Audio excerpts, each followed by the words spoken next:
Assalamualaikum warahmatullahi wabarakatuh. Selamat pagi semuanya. Sebelumnya, terima kasih kepada Pak Adi Tomo Wirawan dan Pak Zainuddin selaku dosen mata kuliah K3A yang telah mempersilahkan kami untuk presentasi pada hari ini. Kami di sini akan mempresentasikan materi minggu lalu yaitu tentang NAK dan NAB kimia. Baik, di sini ada anggota kelompok kami, saya Nabila Aminati dengan NIM 056 sebagai moderator. Saya Olivia Karendia dengan NIM 034. Saya Martinatan dengan NIM 035. Saya Nurrahmanisa dengan NIM 048. Saya Ahmad Ghifari dengan NIM 057. Baik, kita masuk ke materi yang pertama. Apa itu NAK dan NAB dalam dunia kimia? Di dalam lingkungan kerja yang melibatkan bahan kimia, seperti di laboratorium atau pabrik, keselamatan pekerja adalah hal yang sangat penting. Salah satu cara untuk menjaga keselamatan adalah dengan menetapkan batas paparan bahan kimia yang masih dianggap aman. Jadi dua istilah penting yang digunakan adalah NAK, yaitu nilai ambang konsentrasi, dan NAB, nilai ambang batas. Next.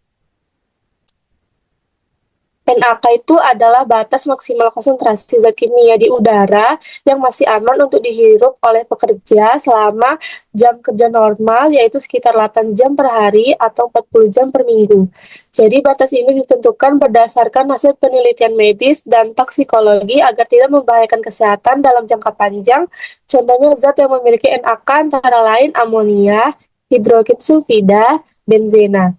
Zat-zat tersebut boleh ada di udara tempat kerja asalkan tidak melebihi NaK-nya.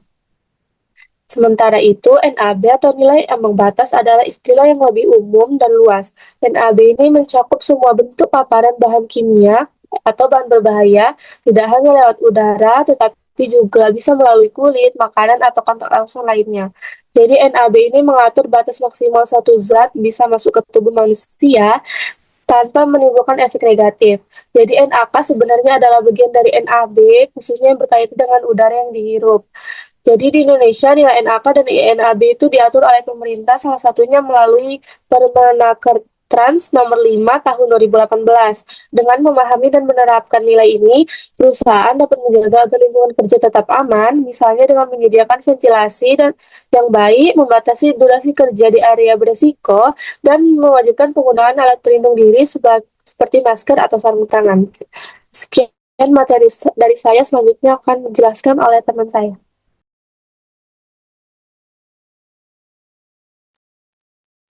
Baiklah, selanjutnya itu ada lethal dose dan lethal concentration. Pertama kita bahas lethal dose dulu. LD atau lethal dose adalah dosis dari suatu zat beracun yang dapat menyebabkan kematian pada organisme hidup. Biasanya istilah ini digunakan untuk menunjukkan berapa zat yang dibutuhkan untuk membunuh setengah dari populasi hewan uji dan dinyatakan sebagai LD50. Contohnya jika LD50 suatu zat adalah 50 mg per kilogram berat badan, maka itu berarti bahwa 50 mg zat tersebut per kilogram berat badannya cukup untuk membunuh 50% hewan uji yang mengkonsumsinya. Nah, selanjutnya ada istilah LC atau lethal concentration yang digunakan untuk zat beracun dalam bentuk gas atau yang tersebar dalam air dan udara. LC menunjukkan berapa konsentrasi zat dalam lingkungan seperti udara atau air yang dapat menyebabkan kematian. LC juga dinyatakan dalam bentuk LC50, yaitu konsentrasi yang membunuh 50% hewan uji setelah periode paparan tertentu. Misalnya, jika suatu gas memiliki LC50 sebesar 300 ppm, itu berarti konsentrasi 300 part per million dari gas tersebut bisa membunuh separuh hewan uji yang terpapar selama waktu tertentu. Nah, jadi LD itu digunakan untuk dosis langsung, sedangkan LC itu digunakan untuk konsentrasi lingkungan. Kedua ukuran ini tuh penting untuk menilai tingkat bahaya atau toksisitas suatu zat baik dalam obat-obatan, pestisida maupun bahan kimia lainnya. Sekian dari saya, selanjutnya saya serahkan ke teman saya. Baik, selanjutnya itu bagaimana pengangkutan dan transportasi dangerous goods baik melalui darat, laut, dan udara. Jadi pengangkutan dan transportasi dangerous goods itu atau bahan berbahaya dan beracun B3 memiliki persyaratan khusus yang diatur oleh regulasi internasional dan nasional. Hal ini dilakukan untuk mencegah bahaya terhadap lingkungan, manusia, dan properti. Yang pertama itu pada transportasi darat, di Indonesia diatur dalam Peraturan Menteri Perhubungan atau Peraturan Pemerintah Nomor 74 Tahun 2014 tentang angkutan jalan dan Peraturan B3 dari Kementerian Lingkungan Hidup dan Kehutanan. Nah, dia itu memiliki ciri khusus. Yang pertama itu memiliki kendaraan khusus, misalnya tangki kilogam, tahan tekanan, dan kontainer. Biasanya itu berlabel dan ada tanda berbahaya yang jelas, seperti segitiga, simbol kode, atau UN. Selanjutnya itu sopir bersertifikat, memiliki dokumen lengkap, contohnya surat jalan khusus bahan berbahaya. Lalu ada APAR atau alat pemadam api ringan yang disediakan. Yang kedua itu ada transportasi laut, diatur oleh International Maritime Danger Code dari International Maritime Organization. Memiliki ciri khusus pengemasan sesuai dengan kelas biji, memiliki label dan dokumen, penyimpanan dalam kontainer sesuai dengan segregasi atau pemisahan muatan berdasarkan sifat bahayanya. Dan yang terakhir itu kapal harus memiliki prosedur darurat, alat penanggulangan tumpahan, dan latihan awak kapal. Selanjutnya itu pada transportasi udara diatur dalam IATA Dangerous Goods Regulation berdasarkan International Civil Aviation Organization. Itu memiliki ciri khusus, pembatasan lebih ketat dari moda lain karena resikonya yang tinggi. Hanya biji tertentu yang boleh diangkut, contohnya bahan peledak yang sangat dibatasi. Kemasan harus bersertifikat, tahan tekanan, dan perubahan suhu. Lalu memiliki label, dan awak pesawat dan petugas kargo harus dilatih khusus. Sekian presentasi dari saya akan dilanjutkan oleh rekan saya.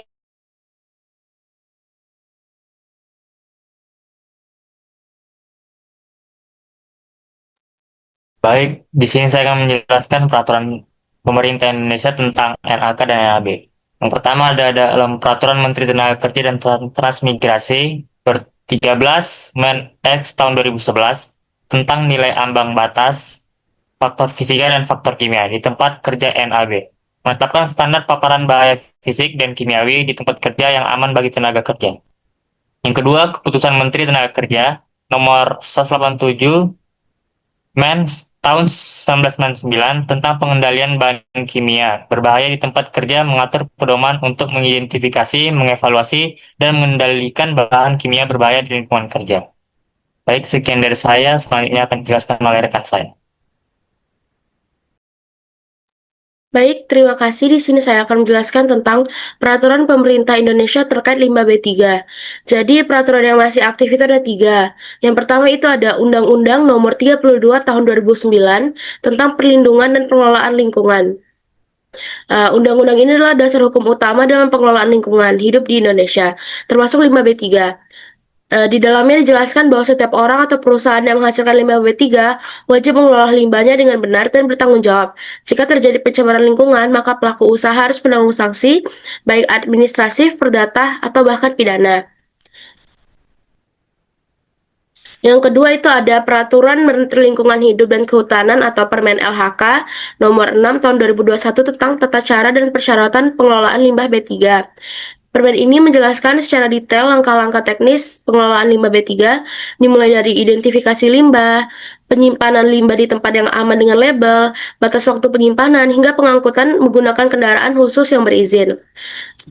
Ya, yang ketiga itu ada Peraturan Pemerintah atau PP nomor 22 tahun 2021 tentang penyelenggaraan perlindungan dan pengelolaan lingkungan hidup.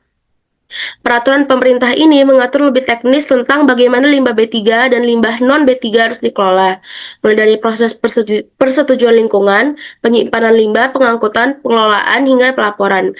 Peraturan ini juga mengatur standar mutu air dan udara, serta sanksi jika ada pelanggaran.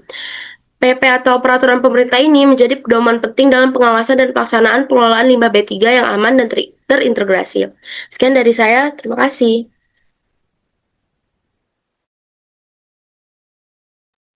Baik, sekian dari kelompok 5. Mohon maaf apabila banyak kesalahan. Wassalamualaikum warahmatullahi wabarakatuh.